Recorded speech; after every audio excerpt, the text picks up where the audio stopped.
સમાજ જીવનમાં અસ્વીકૃત પરિવર્તન આવી રહ્યું છે અને પરિવર્તન એ છે માતા પિતાને તરછોડવાનું.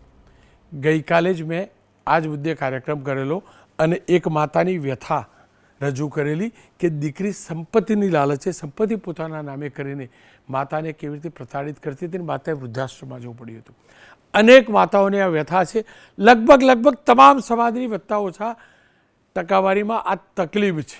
મા બાપને તરછોડવાની ટેવ પડી ગઈ છે અને એ જ કારણ છે કે આપણા પ્રદેશની અંદર દર અઠવાડિયે એક વૃદ્ધાશ્રમ ખુલતું હોય ને એવા સમાચાર જાણવા મળે છે. વૃદ્ધોને એક સાથે મળીને રહેવા મળે ને એ આશયથી ખુલતું હોય ત્યાં સુધી બરાબર છે, પણ કોઈ તરછોડે છે, તરછોડનારની સંખ્યા વધે છે એટલે આ કરવું પડે છે ને એ ખોટું છે. અને આવા લોકો જે માતા પિતાને તરછોડે છે, કારણ કોઈ ન હોઈ શકે, તમામ કારણ બાંધા છે, પણ જે પણ તરછોડે છે ને એને સમાજે તરછોડવો જોઈએ. એ દીકરો દીકરી પુત્રવધુ જે પણ હોય ને એને સમાજે તરછોડવો જોઈએ. અને ધીરે ધીરે સમાજમાં સંદેશ ફેલાઈ રહ્યો છે.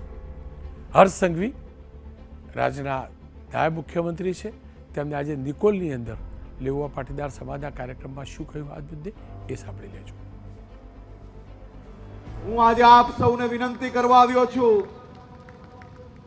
કે જે દીકરા દીકરી એના માતા પિતાને વૃદ્ધાશ્રમમાં મૂકી આવ્યા હોય ને એવા દીકરા દીકરી ગમે તેટલા સફળ થઈ જાય, એ ગમે તેટલા મોટા થઈ જાય, કરોડો રૂપિયાનું આપને દાન આપી શકે, પણ સમાજના બધા જ ટ્રસ્ટોએ ભેગા થઈને એક નિર્ણય લેવા જેવો છે કે જે દીકરા દીકરી એના માતા પિતાને વૃદ્ધાશ્રમ મૂકશે ને એવા દીકરા દીકરીનો સમાજમાં એક રૂપિયો ફંડ એક્સેપ્ટ કરવામાં નહીં આવે, એને સમાજના કોઈ બી કાર્યક્રમમાં સ્ટેજ પર બેસાડવામાં નહીં આવે, એને સમાજના કોઈ બી કાર્યક્રમમાં આમંત્રણ આપવામાં નહીં આવે.